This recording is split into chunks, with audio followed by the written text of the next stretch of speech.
Welcome to Two Psychics.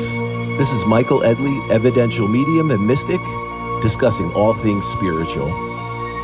Hello, I'm Mary Amy of Two Psychics, an intuitive wisdom coach, tapping into your mystical life and sharing messages I receive about you.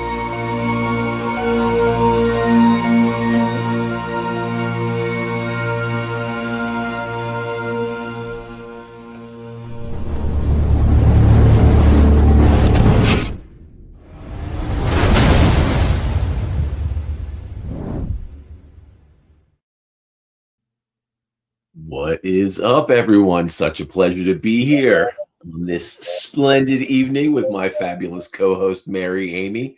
What is up, Mary? How are you tonight? Hi, we're doing it a little bit later tonight because of our guest, and I'm really excited about having an experiencer, a near-death experiencer. It is episode 94. And it is June 18th. Hello from New York. I'm Mary Amy, an intuitive wisdom coach, Reiki master, and author. And I am Michael Edley, evidential medium from New Jersey. Yes, that's right. We are here coming to you from the East Coast, and it is pretty nice. You know, I've had some good weather. I've been able to spend some time outside getting to unplug a little bit over this last week. I've had some work over the weekend. I was pretty busy doing a few events, but other than that, I've been able to get out. I've been able to regroup. I feel like I've been able to kind of dive into a few projects that I was waiting on. So I'm, stirring up a few things again. I'm writing your section for your book, so I didn't forget about that. I know, and you will have it hopefully by the end of the weekend. So that will be coming soon, Mary. I'm excited. Michael, I am transforming as we speak. I am going to my heart, connecting to my heart, because I have a lot of new psychic abilities that are taking over, and that's transforming me. And so I go to heart contact and I surrender to Archangel Michael, and I am breathing new air. Because this book, everyone, is not just a book about psychic abilities and telepathy and ET contact and near-death experiences. It's about me evolving. So I had to keep reliving it every time you re-edit something, and there's a lot of editing going on. So I invited Michael to write something because I want someone who is an expert at mediumship. And also he's my friend, and he's mentioned in a area in the book. And so I thought it was perfect to have him. And I have my friend Joan Cara, Psychic Joan. She's also an ET experiencer, but she is a writer as well. She's going to write something.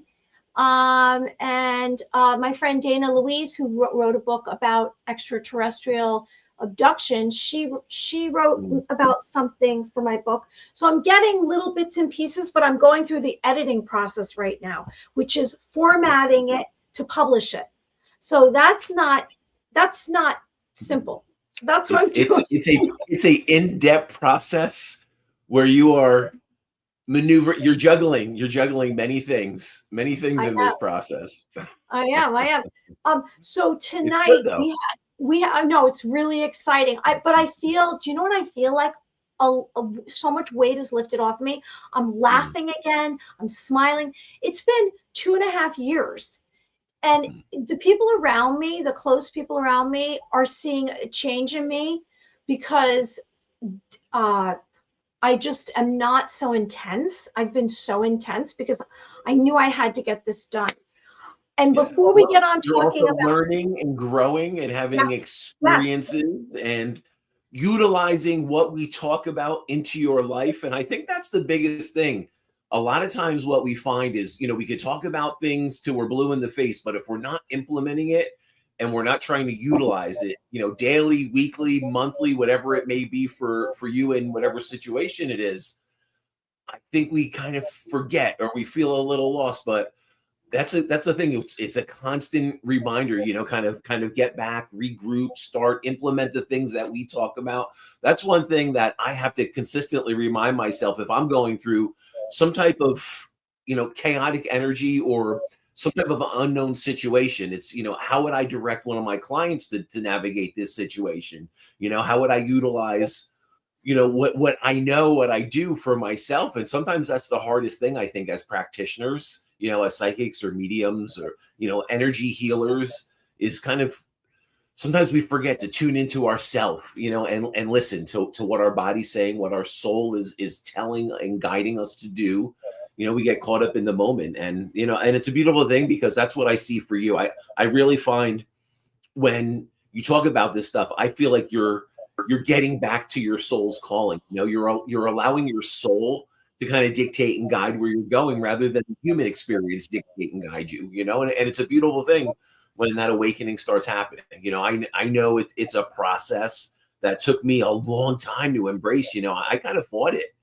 And when I embraced it, I saw really cool stuff manifest, and I think on the tail end of that, it's, wow, okay, now what else can I do? Not to put more pressure on you after the book's not even out yet, but it's funny, because knowing you and knowing how creative you are, I almost feel like there's going to be like another like some kind of project brewing that's just going to manifest itself, and it's I already funny. have one planned. I already have one planned. All right, so it's there.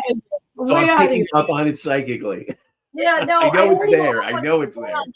there. It's just, what the difference is because I had, I think, such a learning disability, where when I write a sentence, I write the end of it first and the beginning of it last. So I have to flip it. It's very strange. And then I have to try to make it sound normal. So I have to try to make everything sound normal. And Yeah, you're but you know right. what? What? That might be like some kind of powerful energy center for you, that needs to be the focus, and then it kind of unfolds from that. It's interesting, because there would be points where you'd hear different musicians talking about they heard the chorus of the song, and then they had to build the song around it, build the verse, build the intro, but they heard that catch, they heard that chorus or that tagline, and it's almost like something similar like that unfolds with you when you're writing, or you're having some kind of experience explaining what had happened and what had unfolded. Also, I find that I don't know how to properly explain or tell a story, because I'm so visual, and I had such a issue with speaking, that even if my voice sounds normal, my thoughts don't coordinate the way a normal person's thoughts coordinate. Like, I see things. Like, if So you you were have to wrangle in the thoughts. well, yeah, no, but if you could go and if you telepathically spoke to me, you'd understand me better than if I was speaking. Yeah. So it's taken me a long time to not feel self-conscious about it. I just say whatever, like, this is just how it is. But I've looked at it, and it's coming out. Like, honestly, I'm really proud of it. I'm really, really proud of it, because it covers a lot. It's a field guide. It's not just like my story. It has a lot of elements to it, and I think interesting, very strange, interesting, intense, therapeutic, maybe spiritual, paranormal, supernatural. Like, it's got all that in it. Okay, now we have Jacob coming on, but I wanted to tell everyone about upcoming guests. Now I've had all these guests just like spring up. I had no one last week, and then in 1 second I got all these. So we have Jacob tonight, and I'm going to explain who he is. He's all about near-death experience. And let's move forward. So, because I don't even know if Michael knows, I sent him the outline, but we do want to remind everyone that we have our live event July 29th. If you want to meet us in person, we have a dinner. It's a fancy little dinner in Pelham, New York. Great food. Rails. And that's right, Pelham Rails. And it's a psychic dinner show. We met this guy, this guy came to me. I'll tell you the story behind it, because it's kind of funny. This Elvis impersonator is decided he was going to start finding acts. Like, it seems like something from like the 80s, or I don't know, like, not couldn't find a psychic Elvis. He could not find a psychic Elvis. No, he's And he not a couldn't psychic. convince Mary Amy to put on the Elvis outfit, so we had to kind of find a halfway point where we can come together and agree on what we do. Oh my God. So his name's Gene. And so Gene got together. He found us because someone referred us from one of our other events that we did in October at the wine bar and said they were fabulous. You have to meet them. And so we first did it June 10th, and then we said that's too much going on. So we're doing it July 29th. And he said, I have all these restaurants that need dinner shows. Would you like to try it? So we're going to try it. We hope that everyone comes out and sees us. Please come and see us because it's going to be fun. It'll be sparkly, entertaining, not too serious. Maybe learn it's a good about area.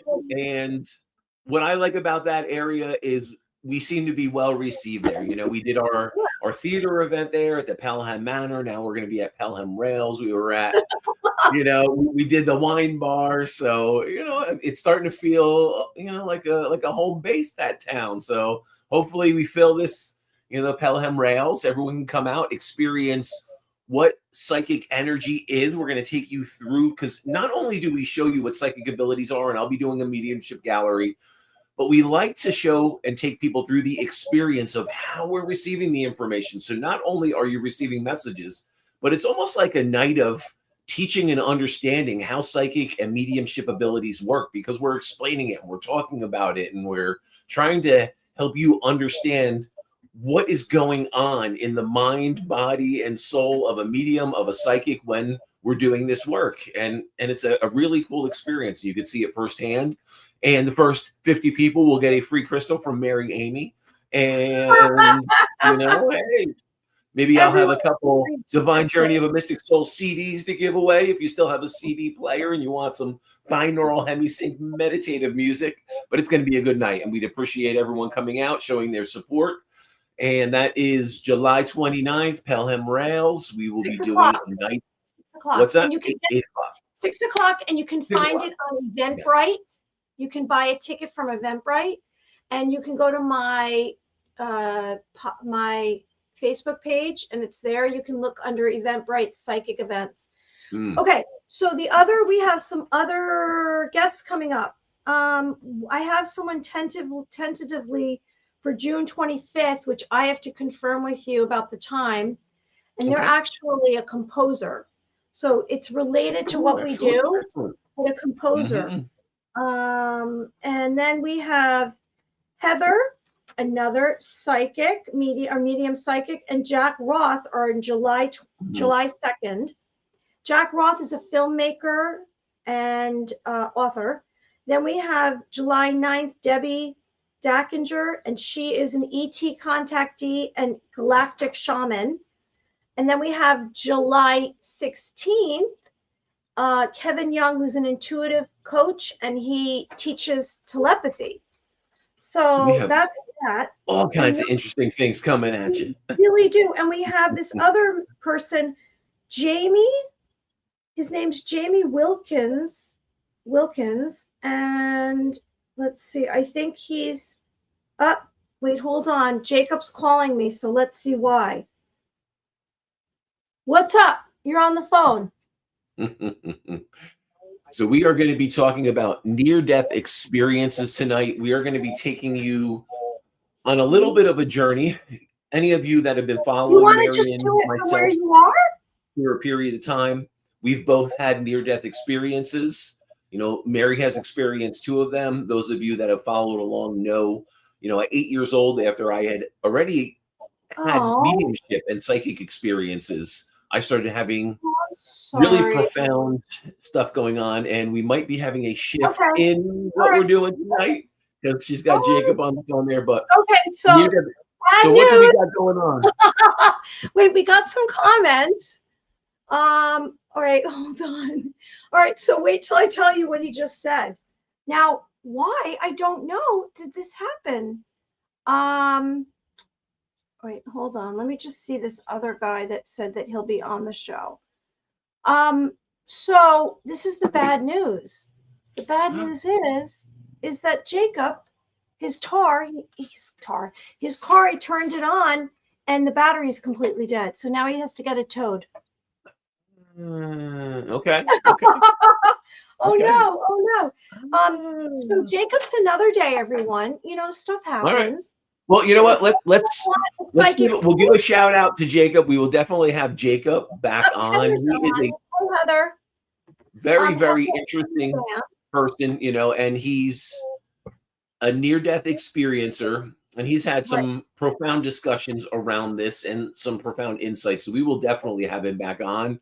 I mean, if he's out there and he's listening and he wants to jump on his phone in the car, I I guess asked we him can that. do. I just said Oh that, but yeah, you know, yeah. he said he has to wait for his car to be towed. So he's Oh, like, and you I'm know so what? They might be sorry, calling I him can't hear back if it's like insurance and all that good stuff. And Yeah, he can't. well, But I have to tell everyone a little bit. And you know what? If anybody out there wants a reading, we can give you some readings, or I can yeah, send you a we link can so get you into can some come readings on. tonight. If anyone Yeah, yeah, wants. yeah, definitely.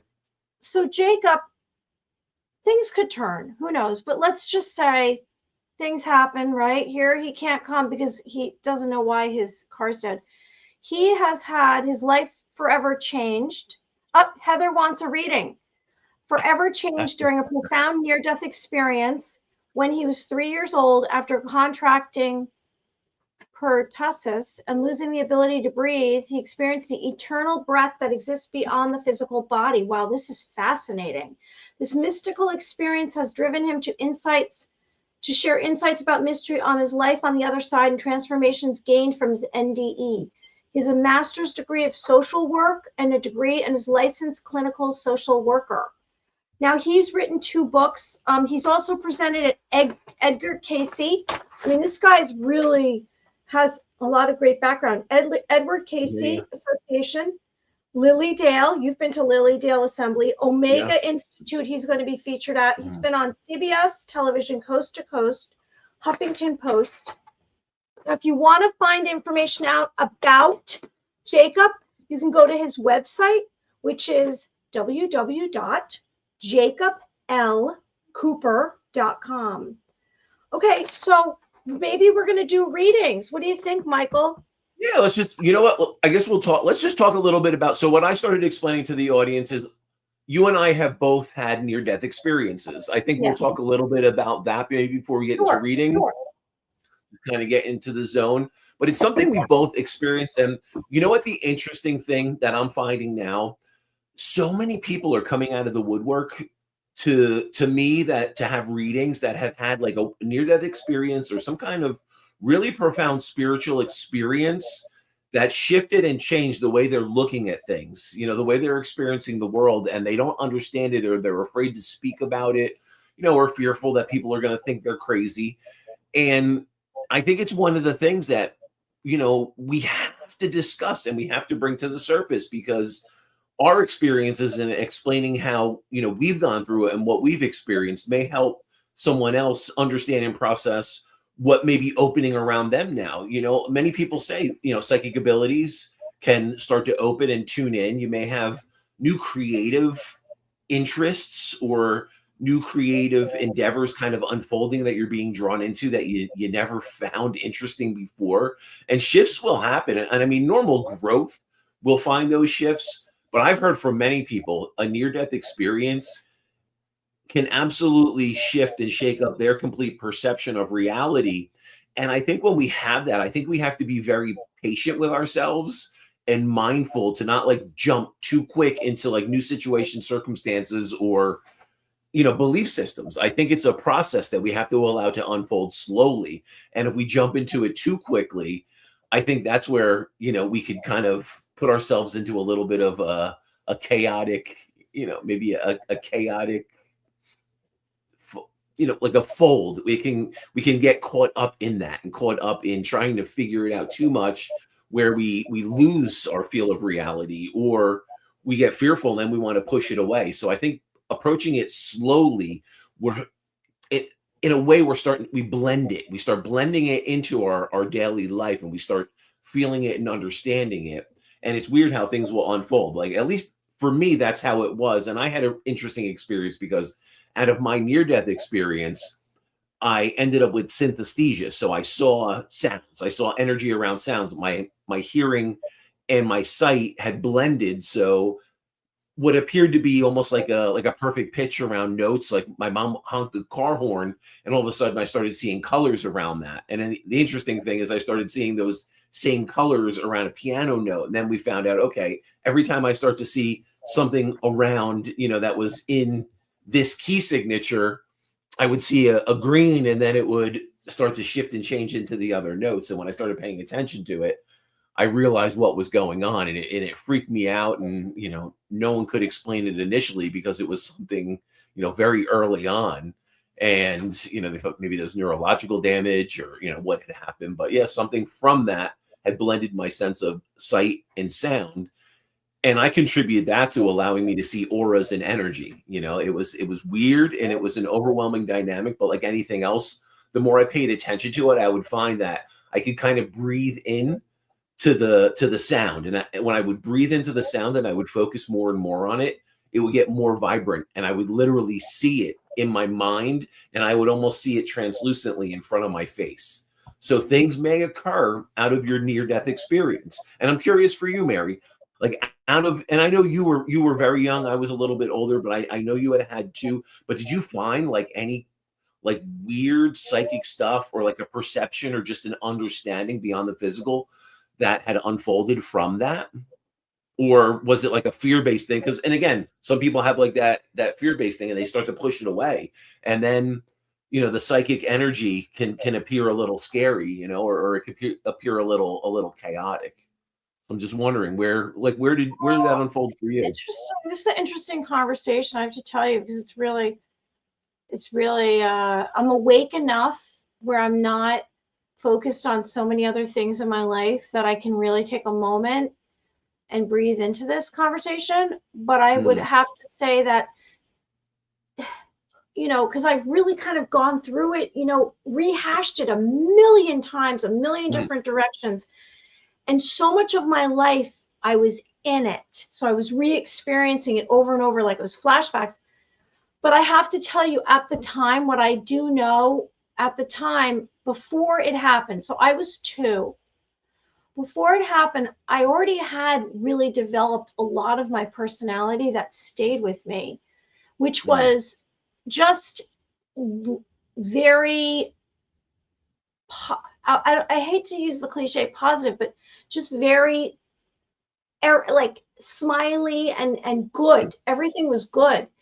And I think that broke away a lot of me, because it was disappointing. I think I thought everything was, really good. And I was, even if things weren't good, I always wanted them to be better than they were. But I think this just like almost decapitated me, because I was so young, and it was very rough. So when it comes to what I developed from that, I would have to say, they say in trauma you develop a lot of psychic abilities, and this was intense trauma. And I believe that I already had psychic abilities, because it's kind of unraveling in my family that there was something else. So I know that I had definitely I was definitely clairvoyant. I don't know if I was as empathic. I was very sensitive, and I just was stuck in it. So I isolated myself, which then I developed my abilities more. Now, I don't remember what your question was. No, you answer. Yeah. So basically from the trauma around having that experience, you feel your psychic abilities started developing more and were more magnified. So calling back. Let's see what he says. Oh, cool. Okay. Hey, what's up, Jacob?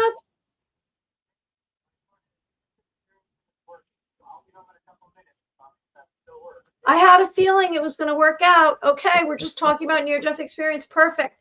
So just join us. When you join us, I'll bring you out. Okay. All right. Bye. See, things work out. So that's an interesting thing. So just to kind of touch on that a little bit, I think that's the thing. It could be very overwhelming when someone goes through that process. But I think even if we're very traumatized or very fearful coming out of that, if we can try to sit with that energy and learn from it, or kind of tune into it, I do believe, just like you said, it will start to magnify our psychic abilities. I've even heard of people being brought in a near-death experience to a past life. You know, they saw a past life, and really interesting things can come from that. Or they saw themselves in like a parallel universe, or living a parallel life, but they had a different career, or they had a different family structure, or they were different in that existence, and it opened and it enlighten them to something. So I think they could be very profound.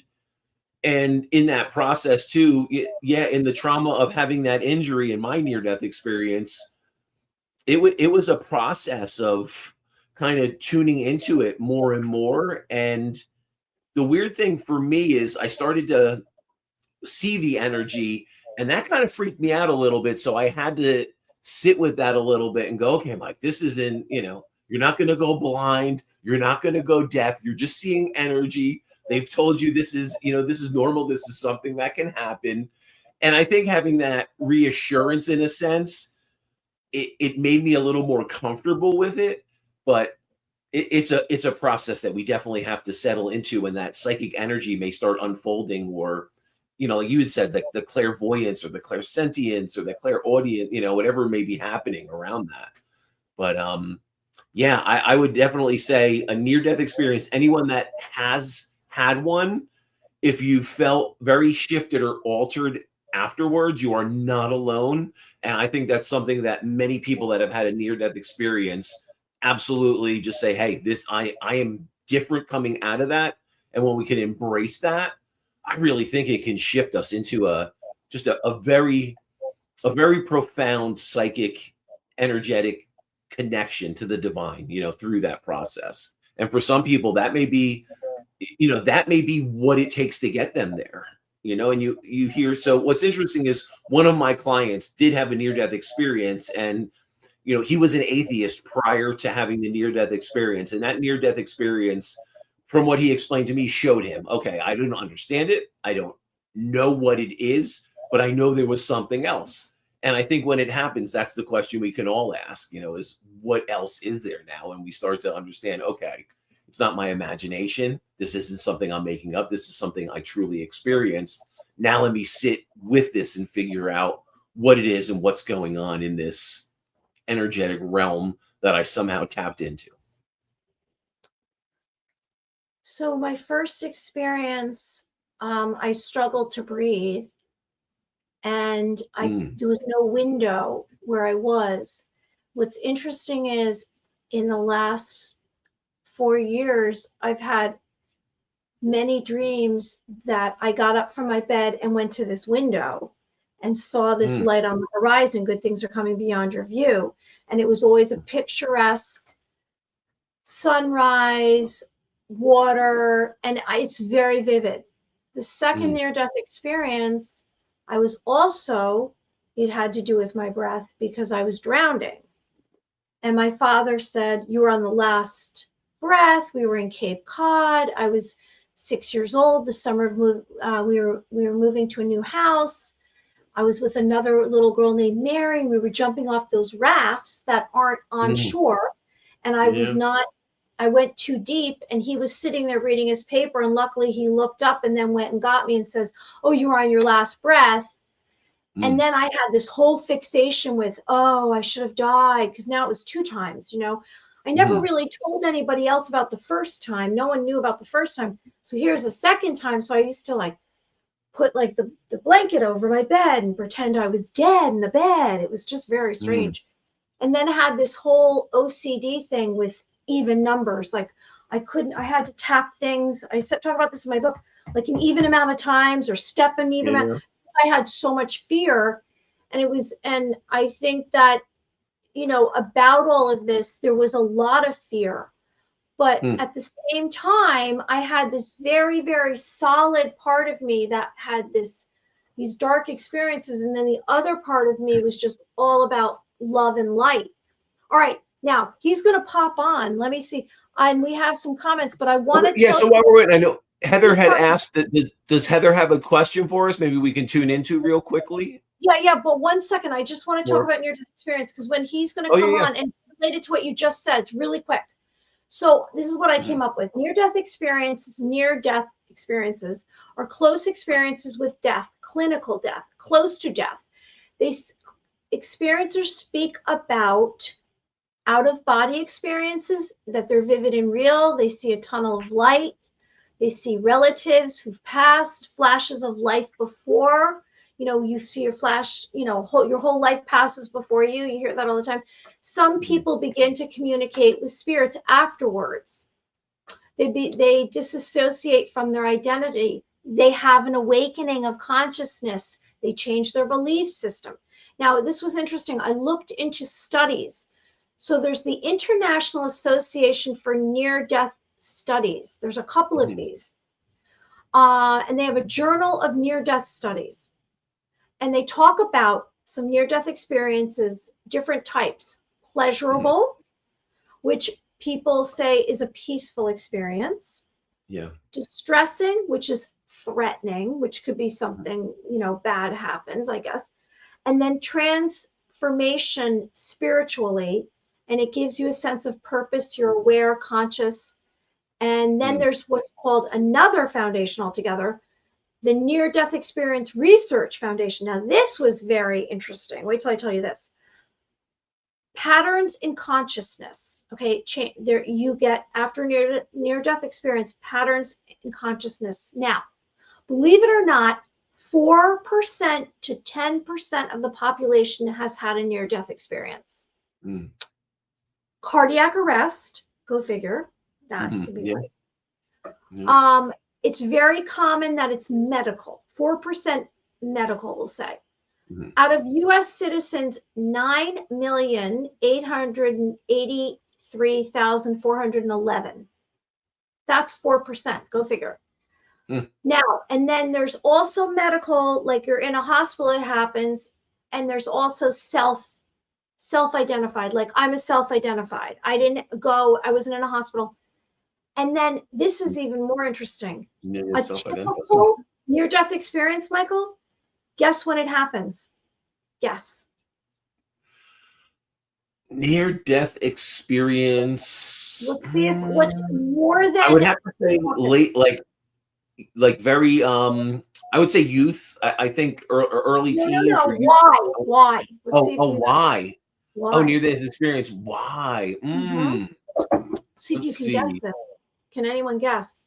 What is the number one reason for near-death Yeah. experience? Well, there's two, but I already named one. One's cardiac. Yeah, yeah. So you said Yeah. cardiac Now arrest. there's another one. I am not sure, but what's interesting would it be? I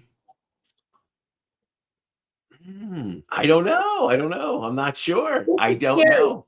General anesthesia. Oh, okay, okay. So yeah, well, I was gonna say medical malpractice kind of thing, and that's Well, this is more yeah. like I So think that people travel, their consciousness shifts. Okay, yeah. Heather does have that. And then so the experience is a lucid experience. This is what they say for a lot of NDEs, and their beliefs change. Okay, so here we go. But that's interesting, isn't it? I was like, It is. Yeah, yeah. whoa, don't have an operation unless you have to. Yeah, well, it is interesting. I mean, when you look at number one, two, three, four, when you look at the number one cause of fatalities, in the country, or you look at the top several causes of fatalities, medical mistakes, I believe that's right in the top two or three. So that's, that is a little scary, and the medical system is moving at a very, very fast pace. And I'm sure you're dealing with so many variables. So you really have to be your own advocate when you're in a situation like that. You absolutely have to know what's going on or have someone with you that Yeah, can keep an yeah, eye on things and know what's going on. But you absolutely have to understand, you have a system that is running full speed and you need to be very mindful of what's going on around you when you're navigating that system. But yeah, so I could see that anesthesia. That's crazy. That had happened to my father in one of his surgeries, and there was a mistake, and he woke up in the middle of the surgery, which was kind of, I can only imagine such a wild experience, but yeah, so I could definitely see that.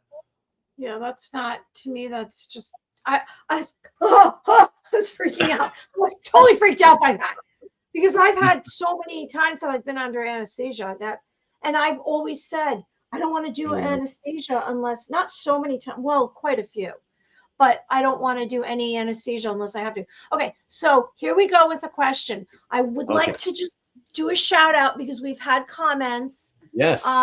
So hey, from Kevin Haggerty, looks What's good. up, Kevin? Sounds great. Event and excited about your upcoming guests. That's Suzanne. And here's Excellent. Heather. What's up, Suzanne? Heather said, hi, Mary. Hi, Michael.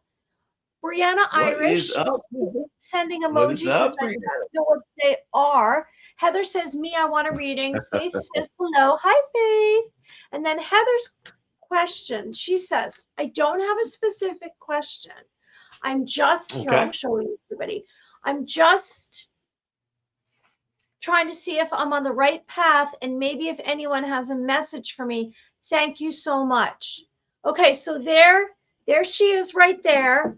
Let's see if we can get anything from Heather. Now, do you know who Heather is? Do you want to, if you look at upcoming guests, she's one of our upcoming guests. Hey, Heather. I would have to see her face. I wish we could have her jump on so I could see her face and hear her voice. Well, to tune in.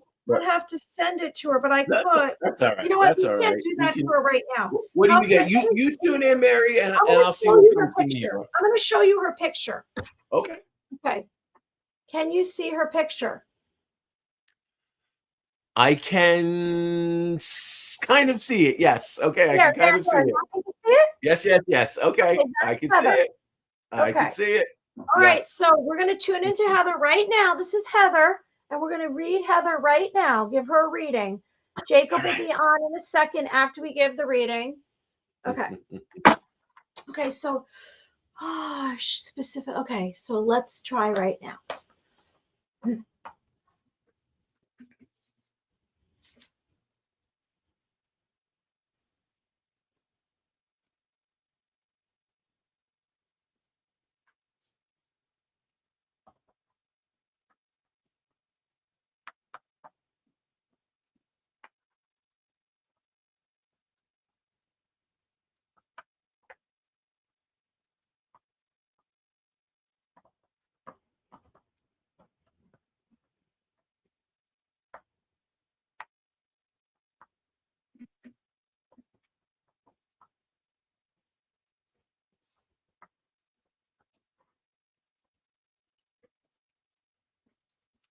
Yes, for anyone out there wondering what we're doing, we are pulling the energy in. Yes, we are. We're going to give Heather silent. What's happening? We're going to give Heather a reading and then bring Jacob on. Yes, absolutely. Do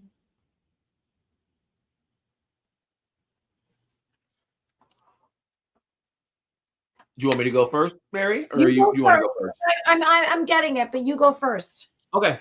So I'll just say, so Heather, I'm just gonna, this is how energy was coming to me, just tuning into your picture. So basically I was just focusing in on the energy of your face. Normally I do like to, I'm just gonna focus in on what I was seeing, your name, try to just open and start tuning into your energetic connection. So I am asking for permission to connect to your energy. I'm assuming since you did ask for that question and just for us to tune in, you do give us your permission. So what's interesting, when I saw your face and I started tuning in, I wish I could have seen your eyes a little clearer. A bunch of visual stimuli just started flaring up clairvoyantly in my mind's eye. So what's really interesting is I'm seeing a field with horses. So I don't know if there's a horse connection around you, someone that's tied into horses, or you were ever tied and connected to horses, or like some kind of equine therapy or something around that. But what's really weird is when I was seeing that, I'm seeing like the significance of there's an H initial, HO. What is really weird is like Hoosier or something like the Hoosiers. So I don't know if they're drawing me to a specific place. The Hoosiers, a team, sporting event. I forget what school the Hoosiers are associated with or where they are, or like a Hoover. So I don't know if that name or something around that means something to you. I'm bringing it through very quickly, but that's kind of how I was hearing that. And what's interesting is I'm seeing August. So I'm seeing the month of August. I'm seeing that on the calendar, and I'm seeing 17. So I don't know if August 17th or going into the 17th or August 1/7. Sometimes the 1/7 could be, a January 7th. But August 17th is how I was seeing it. So that's how I'm going to present it to you. And what's really interesting is really old female energy that I do when it comes into my body. The energy that comes in is overwhelmingly on my right hand side. When I'm focusing in on energy and energy comes into my right hand side like that, usually, and it's coming in at like a 90-degree angle almost. So it's higher up than you, above you, would either be connected to mom or mom's mom. So like grandma, mom energy that I feel is coming in. And I don't know, I'm not directly connecting with them yet, but I feel like that's where energy is pulling in from, that I'm getting this August 17th, and I'm seeing like a horse connection or farms, a field. And there's also, I don't know where I don't know if there's a significance of if it's a Timothy. I don't believe I'm with like a Tommy, a Tim, or the significance of could be a weird female name, because I'm not I'm getting going to tell you, she just says, I'm going to give you validation. Yes, but give me a little information. That's what I'll bring through initially. Okay, so it says there is a tied connection with horses, and she has a meeting August 7th. She said August 7th. Okay. Cool. So I could have been seeing like August-7 instead of 1/7, so August 7th. Okay. So there's significance around that, and again, I'm pulling the energy in really quick. So if you're seeing August 7th, I was seeing August 1/7. Definitely we're with the 7 there. So just know I'm seeing that as a very it could be a very pivotal energetic shift, the start of. So I would just pay attention if there's any contracts, obligations, signing documents, negotiations. Just make sure you scrutinize and look over anything. Should there be anything that's being negotiated or signed off on, a document, an agreement, something like some type of exchange that could be happening around that. But it's good. The funny thing is, so this is what I'm just going to say overall. I don't know where the connection is on mom's side. I feel like it's much older than mom. And what's funny is I don't know if there's like a weird British or Dutch, like European connection. I don't feel like I'm in Germany. I feel like it could be Germany, but I feel like I'm Dutch. Like, I don't know why I feel like I'm seeing the Dutch flag. Weird, but I'm being drawn over to like Europe. And what's interesting is when I start connecting to this energy, I almost feel like I have to slow down. Like, I almost feel like they're telling me to tell you to kind of just slow down, pace yourself. Like you're pushing. And I feel like we can get caught. I feel like you're very entrepreneurial or very creative, and there could be multiple endeavors that are I want to say they have your energy a little more scattered than they should be. And I want to kind of focus in. I want to kind of narrow down and really tune into where I'm being drawn into, that which project will have the most impact on the larger scale first, and then go to the smaller ones. So I don't know why I'm being drawn to talk to you about that, but that is my message. Mary, what are you getting? Okay.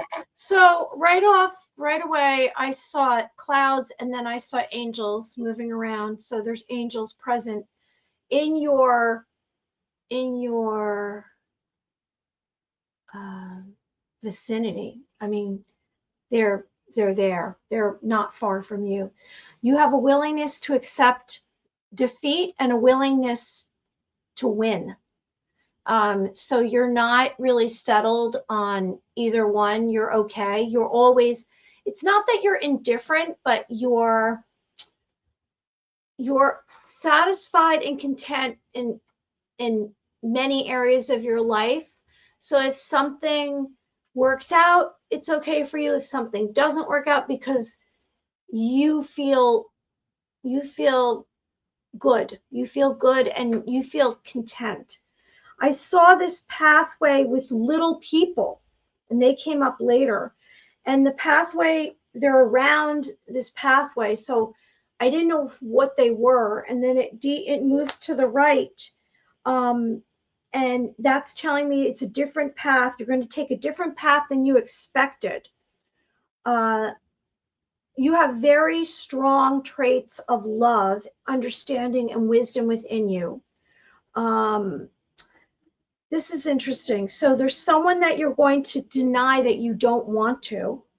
You showed me in your hand something, and it was glowing in your hand. It was little bits of something, and I was trying to make out what it was. And it was little sparkly bits, some kind of crystal bits, tiny. And then finally, oh, okay. So here we go. So I think the little people were fairies, because then later on, I saw fairies dancing around you, and they bring you opportunities. And then the last two things that I received were sharp edges. And what I mean by that, you have sharp edges. You have a way that it's very clean, and expertise in what you do. It's almost scientific. And this is pertaining to your work. I also saw, interestingly enough, a sun, and then it was rising really fast, and then I couldn't make out if it was a location you were in that had two suns. But it was rising and setting so quickly that I thought maybe it was two suns. That's what I received. Ta-da! Cool. So I see Heather. Yeah, she's talking about the August 7th. So cool. I appreciate some of the validations that you were bringing through. One other thing, what's funny is, Mary, as you were, and then we'll have Heather comment on any of this and anything that you had said also. But is there a weird connection, Heather, with you and bumblebees, or like something that's like black and yellow striped? I don't think it's like the Steelers, but could be. So what's weird is I keep on seeing black and yellow stripes when I'm focusing in on your energy, when Mary's connecting to you. For some reason, I'm seeing like a bumblebee flying around. So I'm wondering, is that a connection?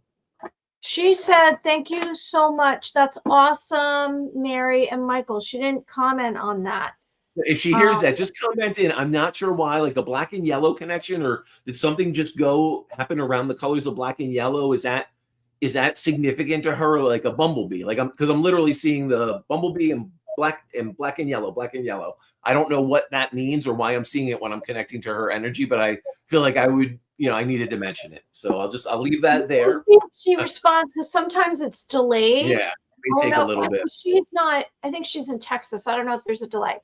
Okay, everyone. So we have our guest, Jacob, who I did give a little rundown, and I'll just tell a little bit again, because here he is, so you can look him up. So Jacob, awesome. Is Jacob with us now? Yeah. Oh no, he's been with us, but we were doing our reading. So excellent. And I mentioned this before. He has had his life forever changed during a profound near-death experience when he was 3 years old, after contracting pertussis, which I'm pronouncing wrong, I'm sure, losing the ability to breathe. Jacob experienced the eternal breath that exists beyond the physical body. This mystical experience has driven him to share insights about the mystery of life on the other side. And I explained more about how he has done speaker of grief and consciousness, and he was presented at Edgar Cayce Association, Research, Enlightenment, Lilydale, and Omega Institute. Okay, now if you want to look him up right now, while we're watching him, I'm sure it will come to me. I have to think about the colors. Just pay attention to that, or pay attention to a bumblebee. So that's what I say. Just keep that on the back burner. Okay, so Jacob, if you would like to look at his website while you're listening to our interview tonight, is www.jacoblcooper.com. And his Facebook is Jacob Cooper LCSW, Instagram Jacob Cooper LSW, and YouTube The Wisdom of Jacob Ladder. Okay, Jacob's Ladder. Okay, let's bring him out after all this. Hello. Hey guys. Hello, Jacob. It is a pleasure having you here with us. Hi. It's you guys are a lot of fun. I enjoyed listening in the background. Yeah, good vibes. Thank you. Thank you. Well, we're glad that you made it tonight. That was some kind of interesting evening. Let me put up who you are so everyone can see. There you go. There he is. So you went out to let's recap this. I want to know what happened. So you went out to the car and Oh yeah, it's funny because when guests ask me what happened, it's normally me reciting my own near-death experience, but here I'm going to be talking about my car's near-death experience that just happened a couple moments ago.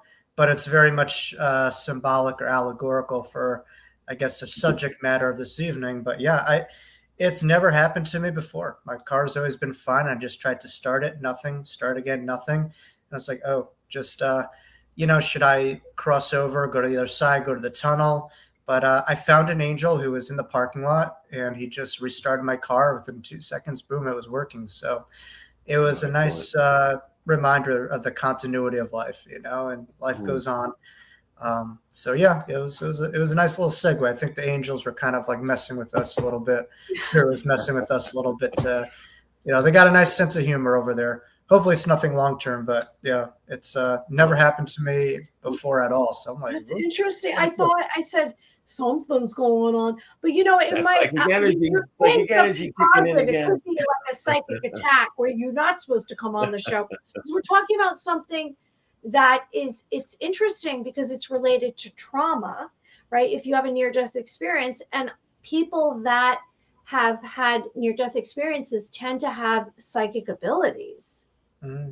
Yeah, I think you nailed it for sure. A lot of people overlook the traumatic element that NDEs do carry. There's a lot of, glorified images or interpretations of these things. And I look at it as anything in life. There's a double-edged sword to almost anything, but, certainly didn't come without its costs, but I would do it all over again if I could. Just from what I saw and what I experienced, it forever changed the trajectory of the life that I live. But yes, absolutely, many near-death experiencers are changed. Some of those big changes that near-death experiences have, as you mentioned, is heightened intuitive abilities for sure. And I know a lot of evidential mediums and psychics who have had, these NDEs, but at the very least, it allows, maybe someone to reevaluate their value systems and how they look at the nature of this physical reality and what continues beyond just this realm. And it's quite fascinating to see a lot of the shifts that happen to experiencers. But I personally think experiences by themselves don't necessarily change you, but what you learn and what you do with them could certainly shift your life. So what was it that happened? You had the near-death experience at 3, and then 3 years old, right? Yeah. What did you contract per? So the generic term is called whooping cough. I said a little bit, right? Yeah. Whooping cough. But the more clinical term is pertussis. But yeah, I completely suffocated as a result of this cough, and trauma is something that I know you mentioned before, and that I do believe is a big gift of my near-death experience was trauma. The ability to have full recollection of it as if no time has ever left, that moment. It feels like just yesterday, but it's now 30, to get my age away, 33 years ago as of this September. So, but yeah, I lost all human breath and I just connected to the eternal breath, if you will. And I saw, angels, soul pod, spiritual guides. I had premonitions of the life that I would be living as well as past life awareness. So it was just this full-blown awareness of my soul and reality in a much more holistic way, if you will. And it was just quite profound. Yeah. Jacob, I'm curious, out of having that near-death experience, did you find yourself more curious and open, or was there a little bit of fear, like what's going on? How do I navigate this now? Like, where was your mindset coming out of that? Coming out of it. Yeah, good question. I mean, for myself, I felt a lot more comfortable over there than I did over here. It took me some time to adjust when I did cross over and I had my NDE, and it took me some time to reintegrate back into this body. But for me, this world just all of a sudden became foreign, and that world was a familiar place that made a lot of sense. Mm. This world just seemed very dense, and people just seemed kind of limited, and so it was hard for me to reintegrate back. Just people just had so much amnesia from where they came from, and almost kind of like an event boundary. I don't know if you ever heard of that term, but an event boundary is like you're in one room and you go to the other room and you forget where you came from or why you went to the room. And people spend a whole lifetime like that, where they just, all of this world is just going from one room into the next, and people just forget where they came from, why they're here, and what was their intentionality behind it. And I had, probably more recollection than, let's say, the next person from having this. So it was certainly challenging to integrate, definitely as a young age. And I had some rude awakenings where I just knew, like, oh crap, like other people, don't remember this or don't see what I'm seeing. And that was a very lonely, isolating, difficult feeling to have, for sure. Mm-hmm. Yeah, and I guess we take it for granted now that obviously there's an awakening that's happening.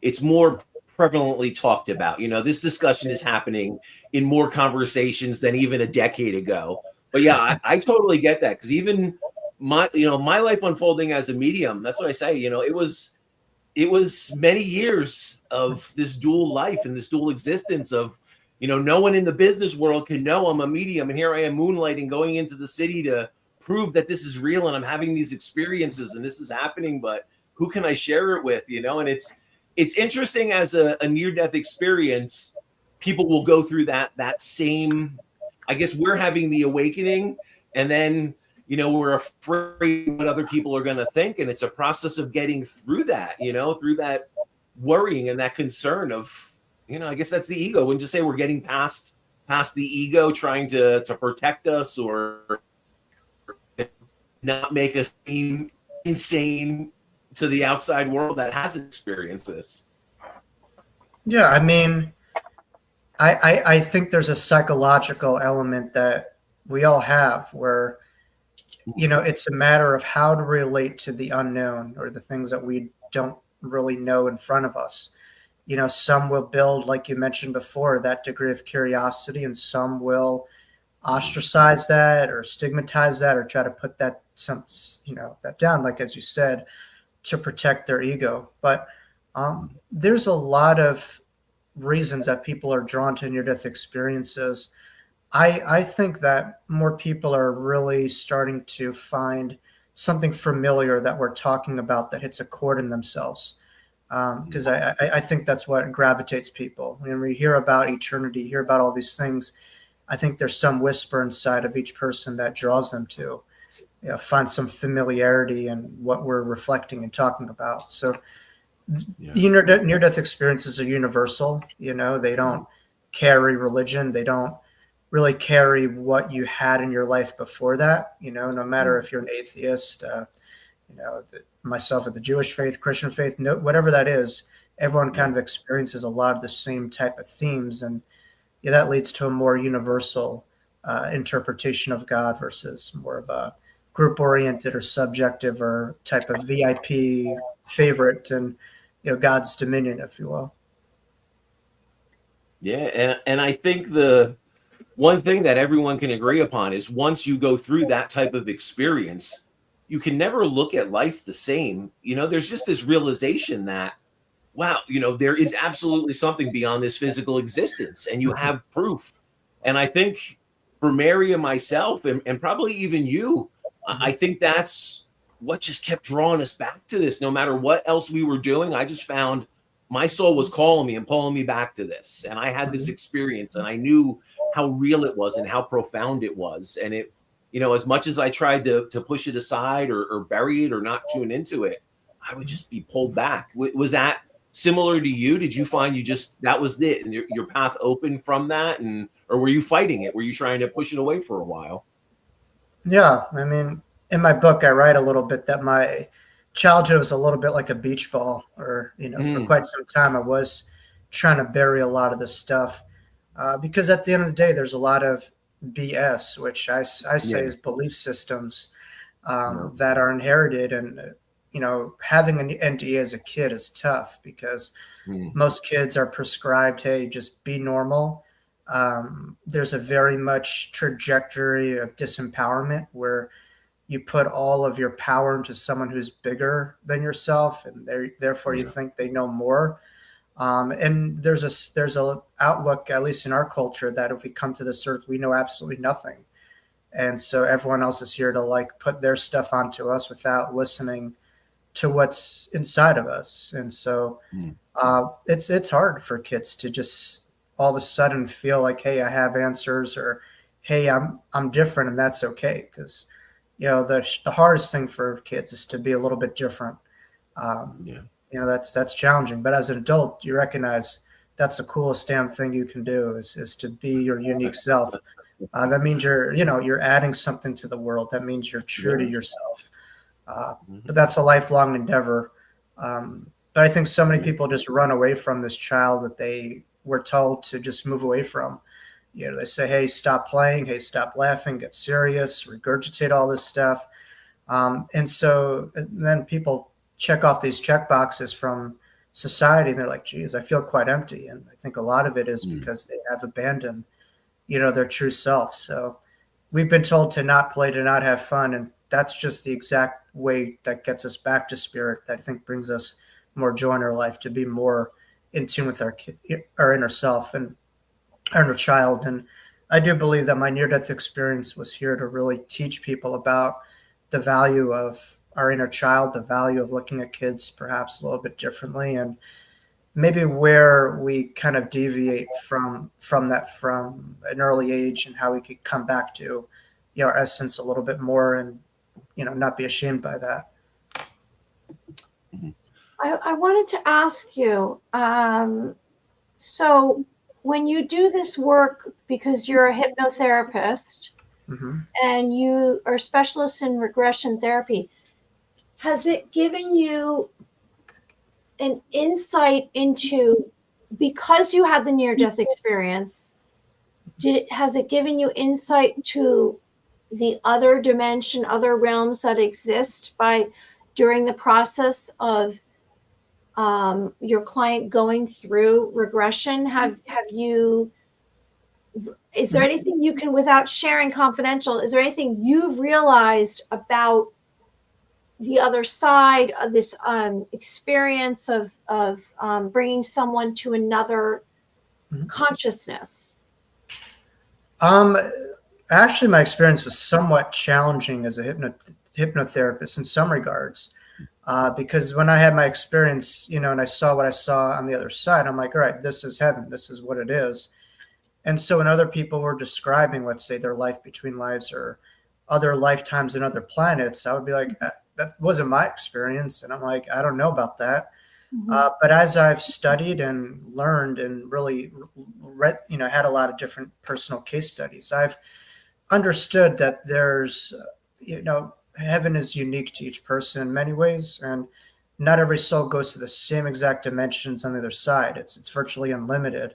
So I had to learn how to like let go of this possessiveness, a little bit of a Taurus thing there with being possessive, but this ownership of the other side, and just saying, okay, that's my experience, but Mhm. someone else who's describing their lives, past lives as extraterrestrials or their life as angels, who am I to say no to it? And so, I think Albert Einstein was someone who said, the more that I know, the more that I recognize that I don't know. Mm. So sometimes you recognize that, like, the more that you know, the more they recognize there's so much more out there, and that could be one of two ways. That could be deflating or inspiring to, keep on opening up more and more. So, but I certainly think, to answer your question, that it gave me a drive to get into the field that I'm in, because I think for myself, I had a lot of people who wanted this experience, and I wanted to just put this experience and embody that into everyone that I spoke to. I just wish everyone had this experience. And I think the beautiful thing about living today is we have so many different modalities to help people to connect to this higher degree of consciousness without all the psychological and physiological and stress and trauma that I had to go through. So um, I'm inspired to give that back to people, and that's that good old Picasso quote, like the meaning of life is to find that gift, and that purpose is to give that thing away. And um, I'm doing everything I can to just take everyone, not with me, but back to them, if that makes sense, back to their own higher self, back to their own awareness. Mm. I'm with them on the journey. So. Yeah, and I think that's the most beautiful thing, is you're the facilitator facilitating it for them to have their own experience. You're not showing them what their experience should be, and that's a beautiful thing. It's very Christ-like, which again, another Jewish guy, Jesus Christ, but he said, "The kingdom of heaven and me is in you too." So who inarguably knew the kingdom of heaven better than JC, but yeah, I mean, that's really what it's all about is empowering others, because we all have that we all have memories, we all have the ability to connect, and it's just about empowering others to get there, and not to just dictate or control or to diminish what's going on. And so it coincides with the work that I do as a therapist, which is all about client empowerment, and really help you understand that people have the ability to navigate their own solutions and stuff like that, and to figure out their own problems, and trusting what is inside of a client. I appreciate that. And what I tell my clients is Jesus Christ was probably the most profound psychic medium that ever walked on the planet, because you have a lot of people, and myself included, I had that profound, Catholic, that charismatic Catholic upbringing. So I was very lucky that my grandmother was tuned into the angels, and her keys are lost, so dear St. Anthony, where did they go? So they were open and tuned into it. But the other side, Hungarian Romney gypsies. So I had that hybrid, of spirituality and religion. And most people don't get that, though, and that religion gives them a directive that this divine connection isn't necessarily yours, or maybe this is something to be a little fearful from, and kind of pulls it from us. What's beautiful about, I think, your upbringing, I feel like you were probably in a family that was tuned into this and didn't, and was kind of, I feel like they were open. They must have been open to this, and even around your experience must have helped kind of embrace that and make this out that this is a pretty powerful experience in a good way, right? I mean, am I reading that incorrectly, or? No, I grew up in a home that really very much valued traditional religion. Yeah. And so, I'd rather that than not anything, because, for them, there's something more, to drive your life by than this reality. It wasn't just a hedonistic experience. It wasn't just a physical experience. There was something else they were connecting to. Certainly within Judaism, a big element that stuck out to me was making what we call the mundane into a sacred act, and that's something that we try to manifest in the religion. And when you're tuned in, every act is holy, every act is of spirit, and nothing's by happenstance, and you're able to transform this reality to a heaven on earth, if you will. So that's something that really stuck with me. But I think I can't say all, but most religions say a lot of the same stuff. It's just different styles. And I think if it does no harm, and if it allows you to elevate your life, I think that's wonderful. But I also think there's spirituality in religion, but there's also spirituality without religion too, and I think spirituality transcends religion. It's a universal element. Absolutely. Yeah. 100%. And I think it's more subjective and personal. Religion's more of a group kind of thing, or just, a structure outside of yourself, or spirit is something deep within. But I found deep spirituality within my own religion, for sure, that speaks to me on many different levels, without question. Yeah, and I think that's a powerful thing, if you can take what the foundation was that you were given, from your family, from the belief structure, whatever it may be, and then utilize that and grow into your own, realization of what is, from your own experiences, from what family religion there was, and kind of make your own decisions from that. I think it could be very, very, that's probably one of the most powerful paths someone can take, opening and tuning into this, and I think it's a beautiful thing when the family can say, because my family, as far as like mediumship, when I was connecting to spirit and seeing things, they didn't poo-poo it. They didn't, okay, what's going on? What is this? They didn't want to institutionalize me. So I was fortunate, and they were open and let me keep going with it. But I think a lot of people, the family may be fearful, or, oh, okay, we don't want to talk about that, or let's shut that down. But an interesting thing that I want to kind of dive into a little bit with you, because obviously you have, I feel like, one foot in the traditional medical system, one foot out. You're kind of you're like hybrid. So obviously, Exactly. I feel like you could, but what you're doing, I feel like, could profoundly influence many traditional medical practitioners to be open to this and see that there's something here. This is very useful, and how can we maybe not tune this out or think this is like woo-woo hokey pokey stuff, and how can we actually look at this, and how can we utilize it in modern day medicine? How can we take both? Yeah. So what are you seeing on that end? Like, what's your perspective of that?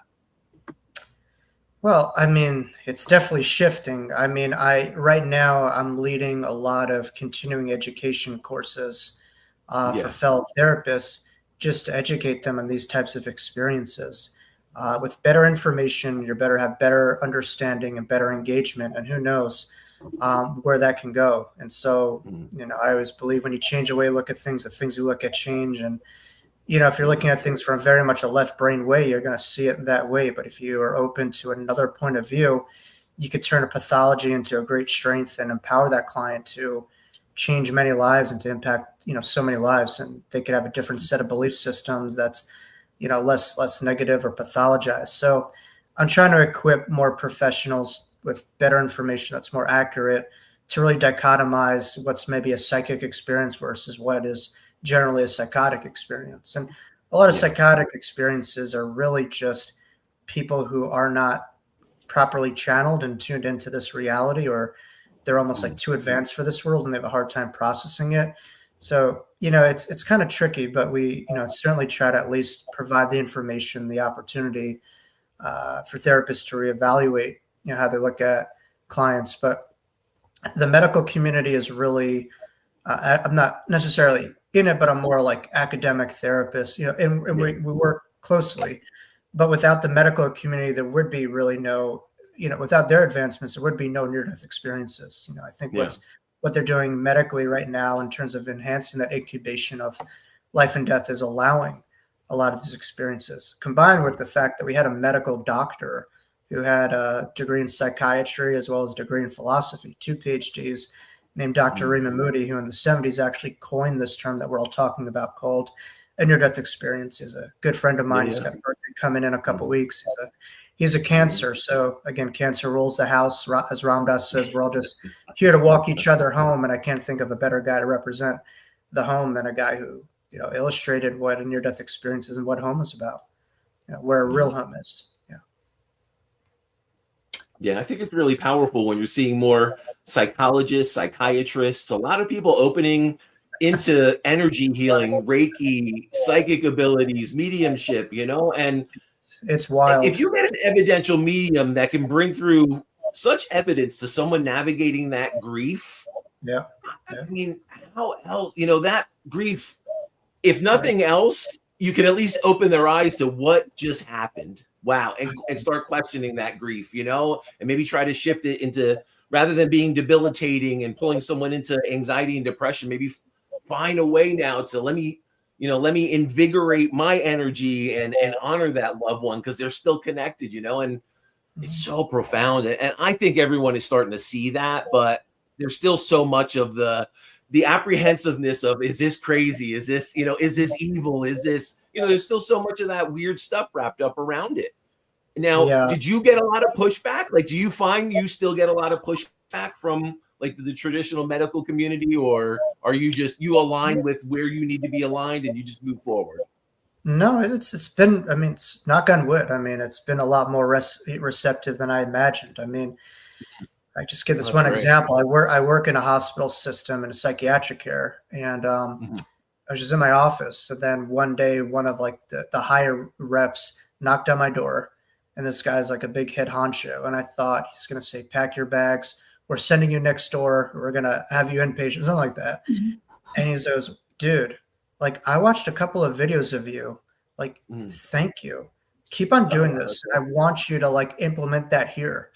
And I turned like pale as a ghost. Like, this guy shocked the what out of me. That was not what I was expecting. And he's like, yeah, I listened to you and all this other stuff, and I think it's awesome, and keep at it. And for me, I was like, that's almost the other side saying two thumbs up. Like, this is okay. Things are evolving in this world, and Western outlooks certainly are. Big ships take a long time to turn, as I say, but it's taking some time. But we're seeing it there. I still don't have like full confidence. I still sometimes, I'm a little bit tiptoey around these things, but there's been a big change, even in traditional psychotherapy. The integration of mindfulness or meditation or Eastern philosophy is rooted so strongly in so many different, therapeutic evidence-based modalities. So it's not only that it's okay with it. It's like rooted deeply in the crux of what we're doing. So it's nice that people are extending the bandwidth to understand that people aren't just their thoughts or what has happened to them, that they have, a body, and that's even a whole new therapeutic intervention, which is just somatic therapy, which is just going beyond words and dealing with traumas held within the brain and the body. So things are definitely changing, which gives a lot more angles for people to progress their lives, and that's what it should all be about at this time. It shouldn't be about ego or just clinging to one school. It's really about the person in front of you, and how could you meet that person in their way that they could understand. How could you get to the source and to the heart of the matter and leave the ego aside? Jacob, when you meet with clients and you speak, or when you're giving some kind of lecture related to grief and consciousness, how do you explain to put people more at ease with the concept of death, considering that you're a near-death experiencer and just your background is in other words, what I'm trying to say is, what's your purpose in doing that? Like, I know that you're trying to help people to feel what you feel or see. That's what you said. But can you give me a little bit more of what's going on with you? So like, I don't attach myself to a particular outcome, otherwise I'd be a mess.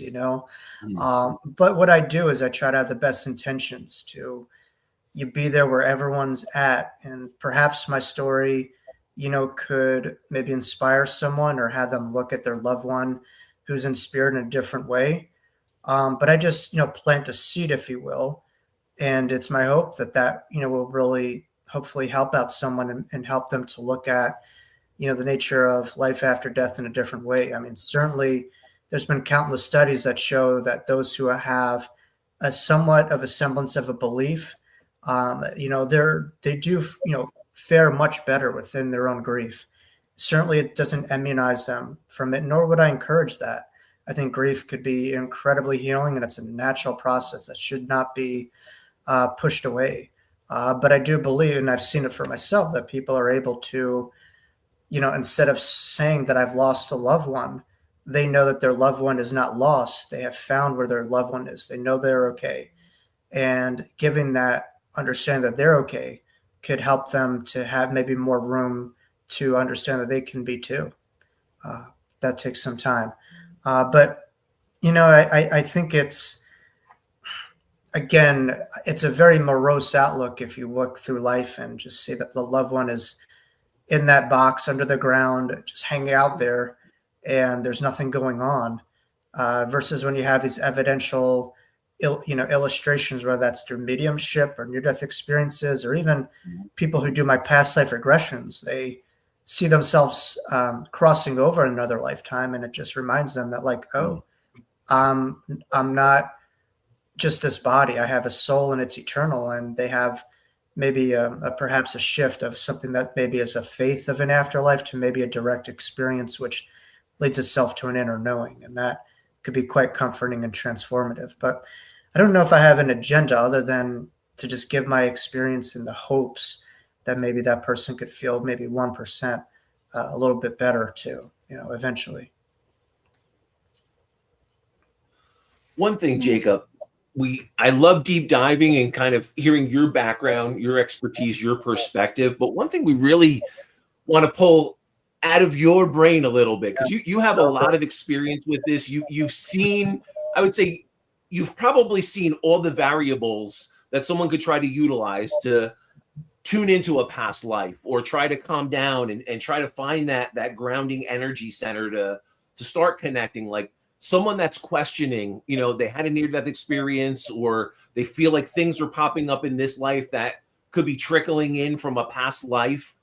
What would be your mindset or your recommendations to tell them, okay, do this first? Like before you start consulting other people, maybe look at this type of meditation or do this type of breath work, or like what would be your recommendation of someone just starting this journey, not really understanding it?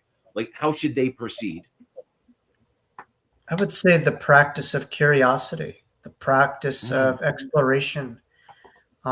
Certainly meditation could lead itself to understanding the behind. And so I think meditation, I know it's kind of like a buzzword and lost some of its value, but it's become so mainstream, which is beautiful to see. But I would say getting quiet, exploring what it is that happened, and tuning into a different voice beyond just your own doubt. I think we've been told to just trust what's in front of us and doubt anything that we don't see with our physical eyes. And I think more people to just kind of explore. I always give this example with my clients because I like to tangibilize things as very much of a Taurus trait, if you will. We're the most grounded of earth signs, if you will, bringing heaven down to earth. But I always give this example where it's like the planet that we're on, it was once seen as like a flat earth, and people just had that viewpoint and that's what they saw. Some people question that and they literally explore it and they say, oh, wow, it's not flat, it's round. And they were able to find a whole new planet that we're on. And so I think really evolution, greater understanding starts with curiosity and exploration. A lot of people are scared of the unknown, but I'd say just make friends with it. It's a beautiful place to be. That's what life is all about. Life is about evolution, expansion, growth. It's very much Jupiter ruled, if you will. There's a flow to it. It's not just stagnant, holding on to the same thing all the time. So I would say that. Just be curious. I love that. That might be one of the quotes of the evening. Make friends with the unknown. Yeah, or be Jupiter ruled. Like be expansive. Yeah. Jupiter is a planet of expansion. Rules Sagittarius, right? So yeah. Well, I would say my Aquariusness will find me on all kinds of different ventures. Something came to me because I've been in the last couple of weeks, for some reason, we've talked about afterlife, and I have a question. And obviously, like when you said that quote, I think it was Einstein. Like you don't know, we don't really, none of us know anything. Basically, I don't know what the quote was you said, but like I know nothing kind of thing, which I know I don't. But I'm curious. I'm wondering if.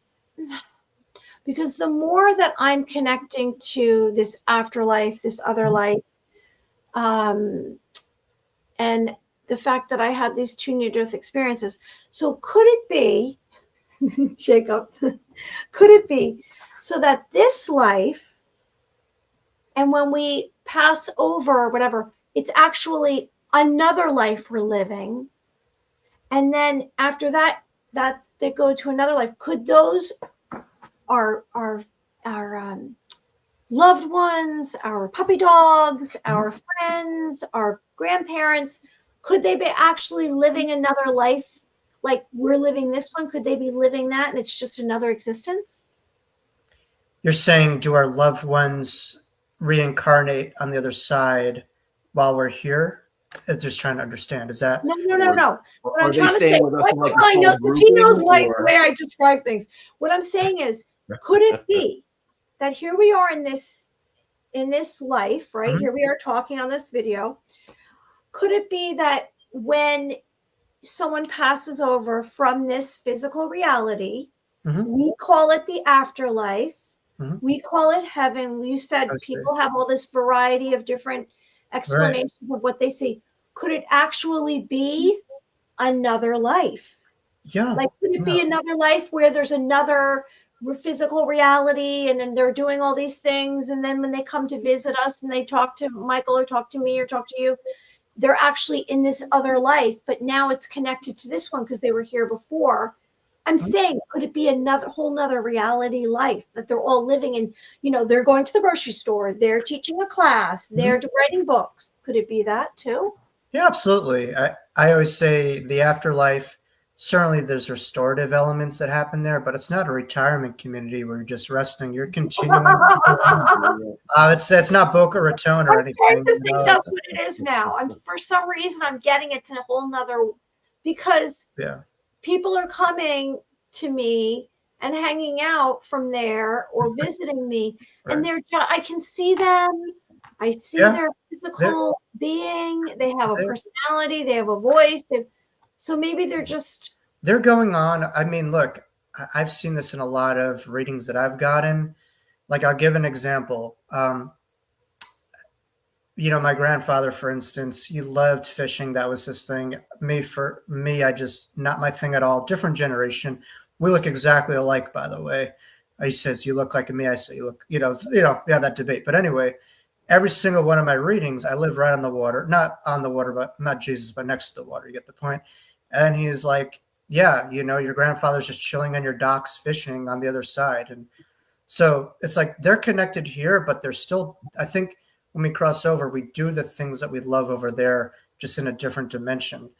And so I say, you know, the other side is really a collection of all the people that we loved, all the things that we love, and just having these experiences just expand.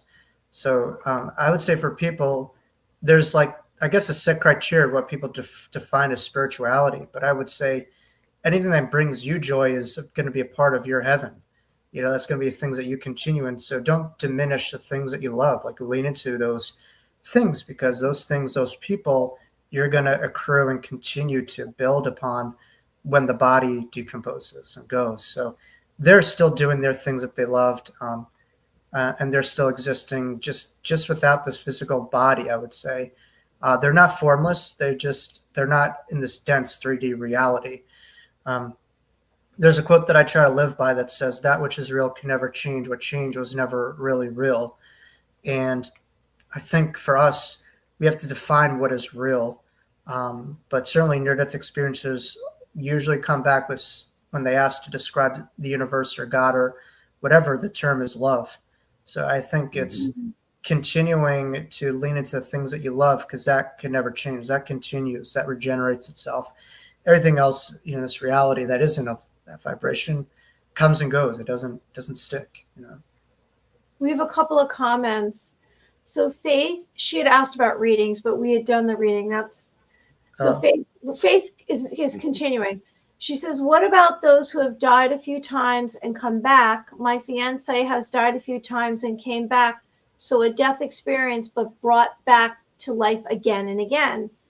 And then Faith said, "Hey, I have been told I am living more than one lifetime. What exactly does that mean?" oh, it's interesting. Yeah, I mean, I do believe in the phenomenon of exit points. That when before we come to this life, we chart maybe different points where the soul graduates from this earth body, and ultimately the soul has an agreement with its higher self as to when that exit point will be. Sometimes those exit points are given, and then we have these occurrences, but the soul, is not ready to cross over during those times. So I think near-death experiences are exit points for sure.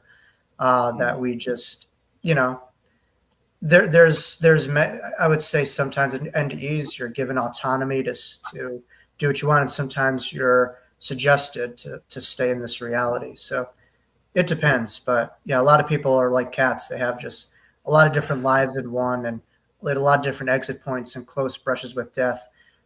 But I just think it relates to the exit, the exit point phenomenon, if you will. There could be some kind of unknown variable that transpires in this physical existence that causes a shift in that exit point. Is that what you're thinking around near-death experiences? Or Yeah, yeah, I would say so. I would say NDEs quantify to me as exit points Mhm. for that soul, and they bypass those points and continue Yeah, this life, this reality. But we all have yeah, eternal many, points too. We go on yeah, yeah, beyond just death. Yeah. yeah. No, I agree with that wholeheartedly. That's something that I feel comes to me too. A similar type thing that I sense around that.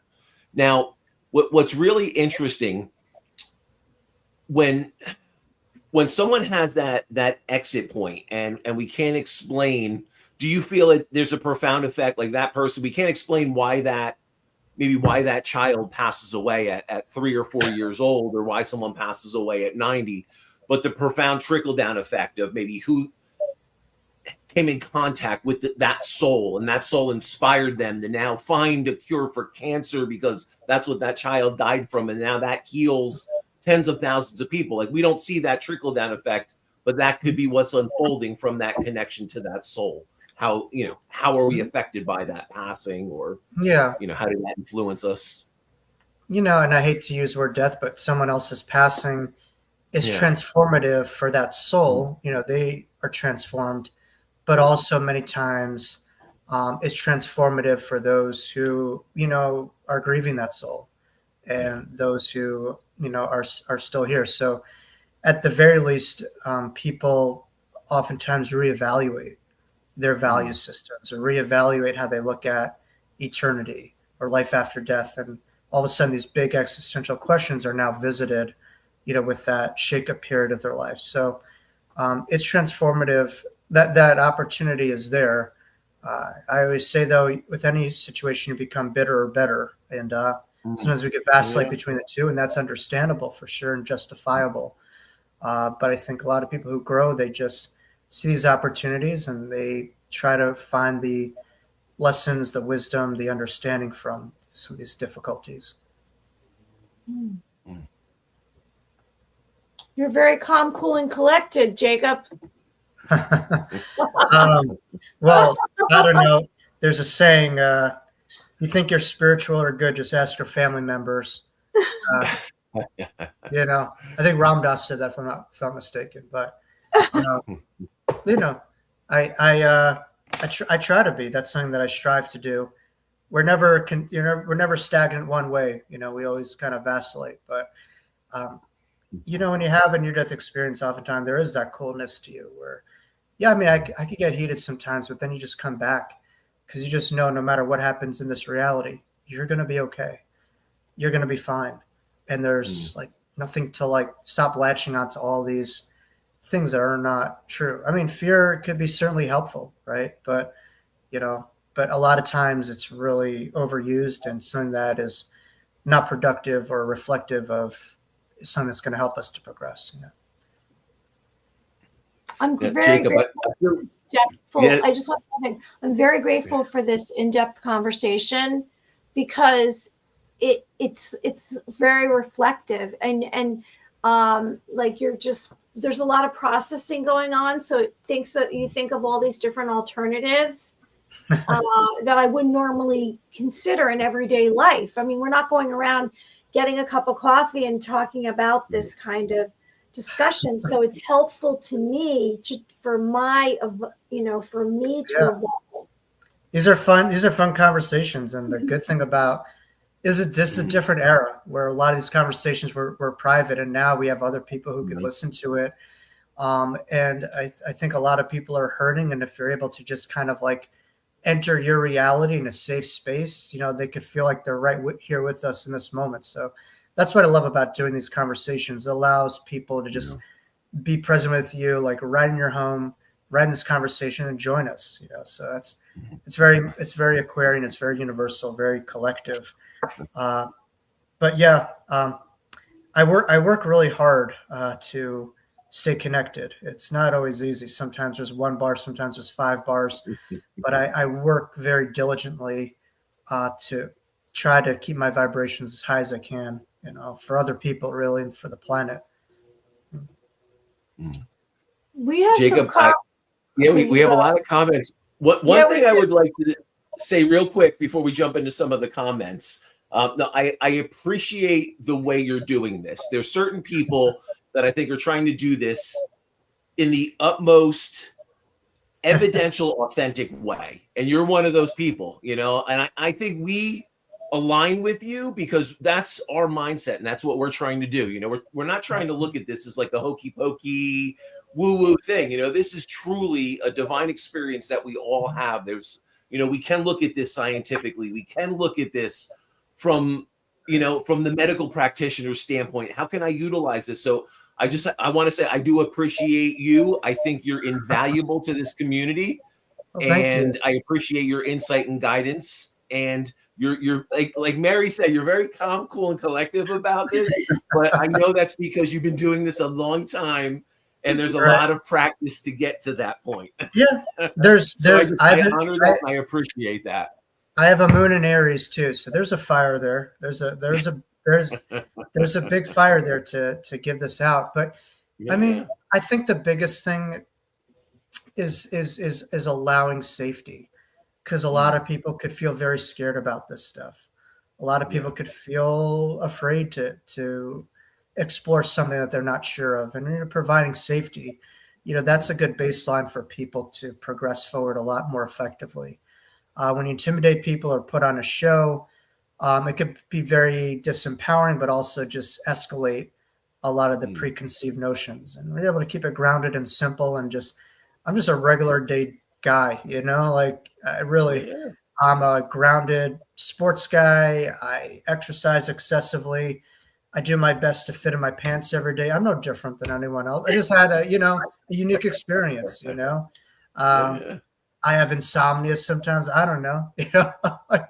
I'm like anyone else. I just happen to have this cool experience. But I think, you know, people could relate to that just by being yourself and being grounded. That's how they're able to see their awesome self, you know, and their memories. We're all a work in progress, right? We're all a work in progress. That's it. I love that. Let me read some of these comments because I know we're headed into an hour now, and we're going to let you go. Okay, so Faith, she's continuing. 7 times he had died and came back. This is her fiance. And it's weird. Wait, I'll try to read it. And he's not a cat. And it's weird. Him and I are very spiritual, like a lot of people, but have had a lot of weird stuff. And for me, downloads that it's bonkers if I told others my fiance had some gift. And then she says, but for some reason, I don't know why, but lost it, or dominant. Brianna says, I just want to say thank you all for very interesting discussion tonight. Also, thank Michael. He helped me twice with grief over my friend Nick. Today is his first birthday. He is not here for, today was a lot easier because of what I learned from you. Thank you. Thank you, Brian. Appreciate that. Here we go. For me, and then Faith says, for me, I became a lot more spiritual and weird spiritual since my mom, Mary, passed in 2024. I mean, this is a very relatable subject because people are dealing with everything. Maybe in the moment, somebody they know is left. Yeah, I think, but the beautiful thing is they were able to explore, and it allowed them to reevaluate their lives, which is not easy to do. But the other side of pain, I do believe, is expansion and growth, and they were able to ride this through, and but yeah, I do believe shake-up periods happened for us to wake up. I like to say, let's shake up to wake up, you know? It can be quite abrupt sometimes in the moment, but you write it out and you'll find, at the very least, you'll find meaning, eventually, if you stay on course, which, is a beautiful thing. That's actually, they say, the new stage of grief. The new last stage of grief isn't acceptance. It's actually meaning. So that's, by the Elizabeth Kubler-Ross Foundation, who actually studied near-death experiences and all these types of things, but she made grief to be a household universal name. And there's obviously some pushback regarding some of the archaic structure of the 5 stages, but it certainly does give a premise and a universality for what people do go through, emotionally, and that there is a connectivity that we all share, that we all go through, and there's possibility of, finding bandwidth for the life in front of you one day too. Yeah, and the beautiful thing answering Faith is you don't have to feel crazy or like out of your mind talking about this stuff, because you're welcome here, Two Psychics Podcast, and in all communities. I think there's, you have different meetup groups, you have different associations, you have different, even if it's like mediumship circles, psychic development groups, near-death experience groups, I'm sure you can find like-minded individuals that you can have these conversations with. If you're feeling like no one in your circle right now embraces it, or they're going to think you're crazy, well, maybe it's time to reach out, find some new connections, find some new people.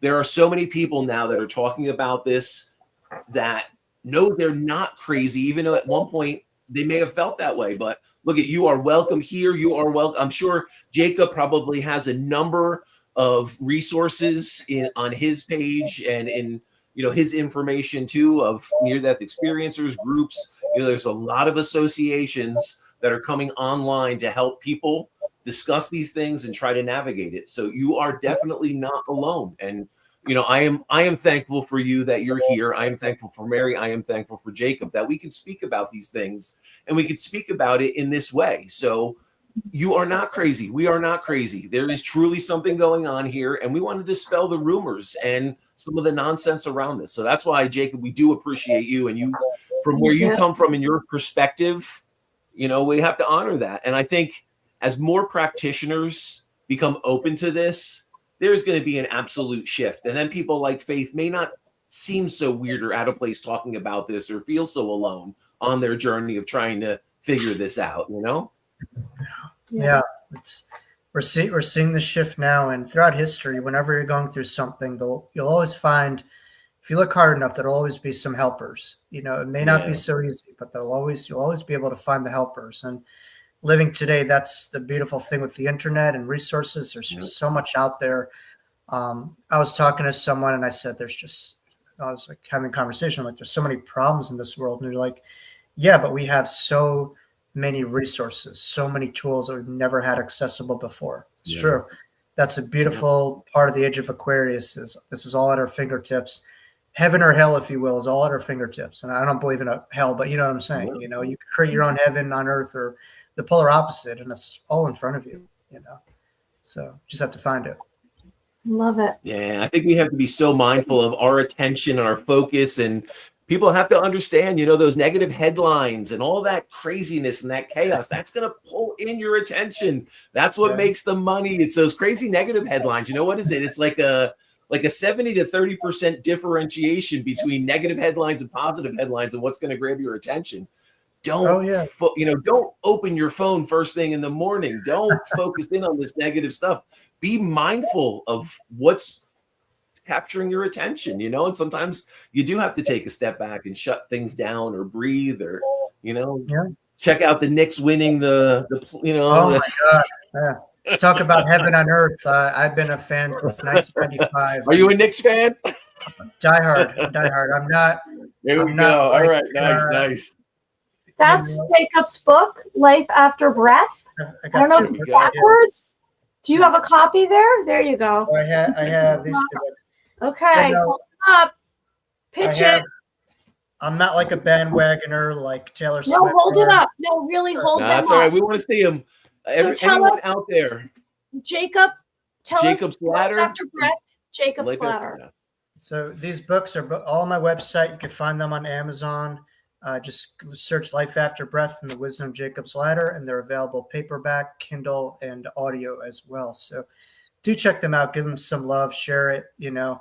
Worked really hard for those things. So, we're trying to get them out a little bit more. So you can find it on Amazon usually, and it's on my website, jacoblcooper.com. You could also check out that and other offerings and events coming up too, including the Omega Institute. That's going to be in October. So that's going to be quite fun. That's amazing. You have a number of coming up. I was looking at that. You're doing some really cool stuff. So anyone out there, First off, we want to thank Jacob Cooper for being a part of Two Psychics podcast. This has been a phenomenal conversation. I feel like we could go a couple more hours, but we're not going to do that to you. Appreciate it. I think Michael Michael, I think we could have a whole segment just on the Knicks here. So maybe next time, right? We might be able to, Yeah, or sports. I could go all day with that kind of stuff too. Yeah. Right. I go back to the days of Patrick Ewing, and we're talking about Starks and and Jordan screwing it up for so many years. Yeah. It's funny how I love him now, but I forget how he broke our hearts too. Yeah. Oh, we would see. Are they against the Bulls? Oh no. But I appreciate that. That's funny, man. Go Knicks. Yeah. Another Aquarian, Michael Jordan. Yeah. I think he's born January 23rd or No, not January, but I know he's an Aquarius. Brilliant man who changed the game. Yeah. Globalized the game, I would say. Yeah. Yeah. Changed it forever. That's for sure. Yep. Anyone out there, if you want to take a look at Jacob Cooper, what he's doing, jacoblcooper.com. He has some fantastic events coming up, especially if you're here with us on the East Coast, the Omega Center. Phenomenal place. If you've never been there, check it out. Definitely check out what Jacob's doing. You can find all his stuff online. Go on Amazon, order one of his books. If you're into near-death experiences, past life regression, just any of the good stuff that he's doing, definitely check it out. We are blessed having you here. Appreciate your insight. Appreciate your perspective on it. And it's good stuff, man. I just can't wait to see what unfolds for you, because I think there's going to be a lot that I think you're going to cause a shift in the traditional medical community and shake it up a little bit. I think that's going to definitely be some place your energy's going. I think it's needed there, and I think that's a beautiful path you're on. And there's definitely another book in there too, right? I have to feel like there is another book in there. I hope so. I'm only in my mid-30s now, so I better be at it. We have a comment here. Awesome. Stan says, "Such a positive show. I can't wait to read your book." Oh, and I also am interested in reading your book too. Oh, cool. So wow, I'm getting a stack of books, and I think I'm going to be taking a long vacation when I'm done with my book. So I'll be reading your book. I'm honored. It will help ease my my puppy dog Elsa passed away June 27th last year, and I believe in all the I believe in the afterlife and heaven. But to lose my puppy dog, it was like no one could tell me anything. There was nothing that was going to help me to feel better. It's the worst kind of loss ever. Yeah. So it's still bad. Like but the beautiful thing is, you have utilized her energy to help inspire part of this book. So she's definitely fueled you to do this. Dedicated to Elsa. Exactly. So like Jacob was talking, sometimes in the tragedy, we can find something beautiful and something rise from that tragedy. And I think that's what's going on with you. Yeah. All right. Well, thank you so much for joining us. Jacob, thank you so much. You can find Jacob, everything at his website, which is jacoblcooper.com, and everything is on the description, which will be on Facebook and on the YouTube, and it's going to be on Spreaker as well. So we are very grateful to you, Jacob, for making it after you had an experience with your car this evening. So thank you for following through. No, because psychic energy does mess with electronics, so it screwed up the battery. I was picking the car from here. I was making it happen. It was just fun. You're like, let's do the show from your car. I'm like, I have to call, AAA. I don't know, And then I just saw this guy. I'm like, he just jump started. Thank God. I mean, you didn't have anything weird going on with the car alarm, right? Was the car alarm chirping or anything weird? Nothing. I drive a Honda Civic, the most reliable car you get. Nothing's ever happened. They are. So Hondas and Toyotas, they're right up there. Those are the cars. Must have been the psychic energy. But thank you so much, Jacob. We really appreciate you being part of Two Psychics podcast, and we will be looking out for what you are doing in the future. Thank you so much for being here. Thank you. Thank you. Take care. Good night. Bye.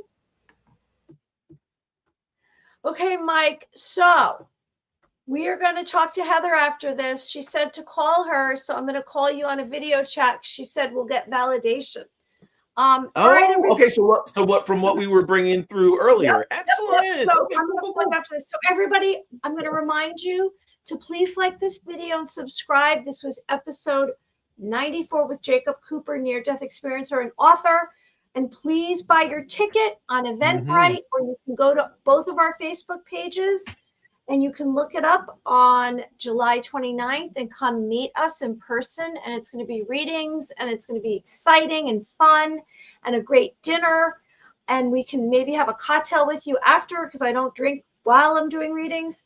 And then we have a possible guest June 25th. We have one July 2nd, July 9th, July 16th. So that's what we have going on. And we're so grateful for everyone tonight. Yes, phenomenal show.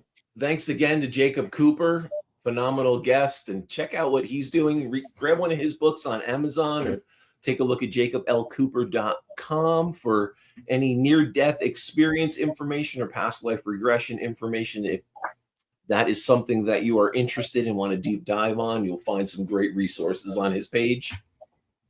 And we'll see you guys again soon. Have a good night. Awesome. And now Heather is going to confirm. I'm going to call you. I'll call you. Okay. All right. So, and next week we will share some of the confirmations from the reading we did at the beginning of this episode. Thank you, everyone. We appreciate it.